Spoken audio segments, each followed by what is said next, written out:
Bismillahirrahmanirrahim. Assalamualaikum warahmatullahi wabarakatuh.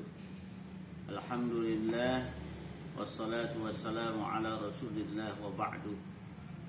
Jamaah yang dirahmati Allah subhanahu wa ta'ala, kehidupan yang kita jalani bukan kehidupan yang datar. Ada saat pasang, ada saat surut. Begitulah Allah pergilirkan kehidupan manusia. Wa tilkal ayyamu nudawiluha bainan nas. Begitulah hari-hari dipergilirkan di antara manusia.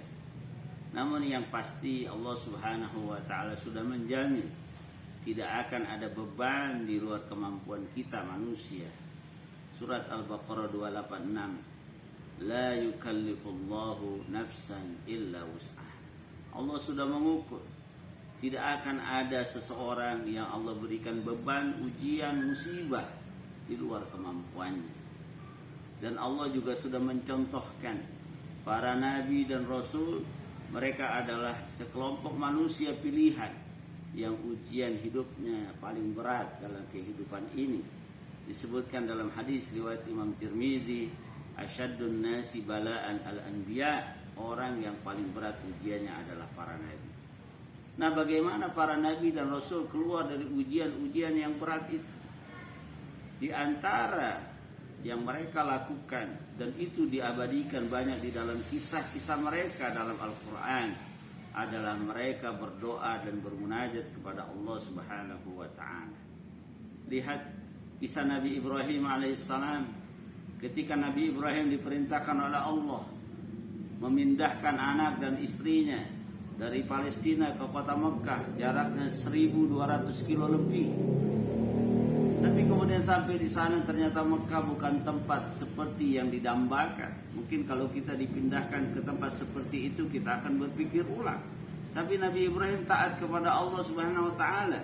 Nabi Ibrahim curhat kepada Allah di surat Ibrahim ayat 37. Rabbana inni askantu min dzurriyyati biwadin ghairi dzi zar'in inda baitikal muharram. Ya Allah, aku tempatkan keluargaku, keturunanku di satu lembah yang tidak ada tanaman di dalamnya, tidak ada air. Tidak ada air maka tidak ada kehidupan. Rabbana liyuqimus shalah. Tempat ini inda baitikal muharram, dekat rumah Allah Subhanahu wa taala. Tapi Nabi Ibrahim meminta kepada Allah, berdoa kepada Allah agar mereka bisa menegakkan salat. Faj'al afidatan minan nasi tahwi ilaihim, agar hati orang-orang yang berada di sana cenderung kepada keluarganya. Warzuqhum minas samarat, berikan mereka anugerah buah-buahan la'allahum yashkurun, semoga mereka pandai bersyukur. Nabi Ibrahim ketika mendapatkan ujian yang sangat berat, harus memindahkan anak istrinya di satu tempat yang tidak layak.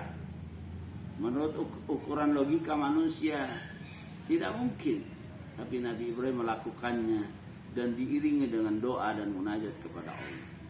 Nabi Musa alaihissalam pernah mendapatkan amanah untuk mendakwahi Fir'aun. Idhab ila Fir'auna innahu tagha.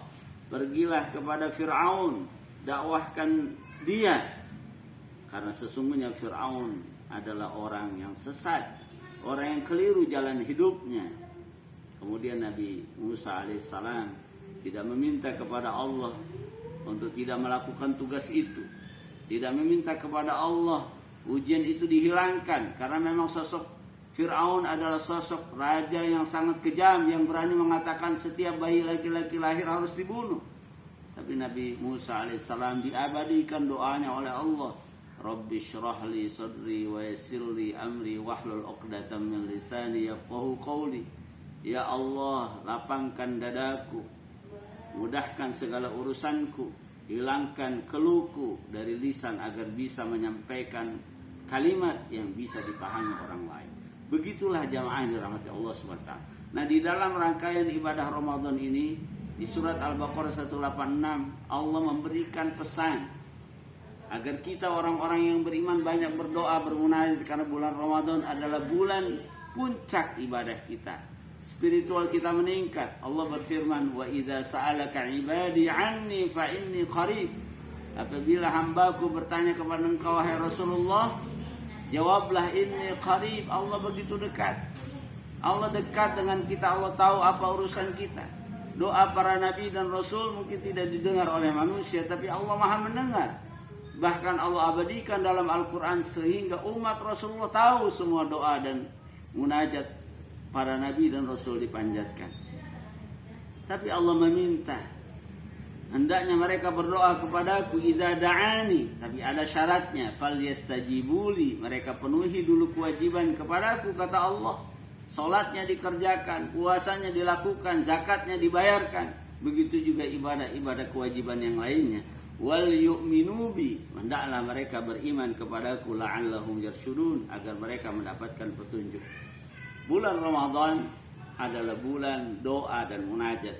Segala kebutuhan kita, hajat kita di tahun-tahun yang akan datang, 11 bulan di luar bulan Ramadan, kita munajatkan di sela-sela kesempatan emas yang luar biasa. Terlebih di 10 hari terakhir. Di 10 hari terakhir adalah hari-hari istimewa, hari-hari yang luar biasa. Disinilah kesempatannya kita bermunajat. Di antara momen yang bisa kita manfaatkan adalah saat kita berbuka. Lis-shaimi inda fitrihi da'watun la turaddu, begitu kata Nabi. Bagi orang yang berpuasa pada saat berbuka ada doa yang tidak akan ditolak oleh Allah Subhanahu wa taala. Wabil ashari hum yastaghfirun, pada waktu sahur mereka banyak baca istighfar dan doa-doa di kesempatan yang lain. Siang hari kita sedang puasa, malam hari kita melaksanakan qiyam. Ini adalah kesempatan emas yang luar biasa. Berdoalah kepada Allah sehingga semua urusan kita akan diberikan kemudahan. Selamat taqarrub kepada Allah dan banyak bermunajat kepadanya. Iyyaka na'budu wa iyyaka nasta'in. Semoga Allah berikan kita kesuksesan di dunia dan di akhirat. Jazakumullahu khairan. Assalamualaikum warahmatullahi wabarakatuh.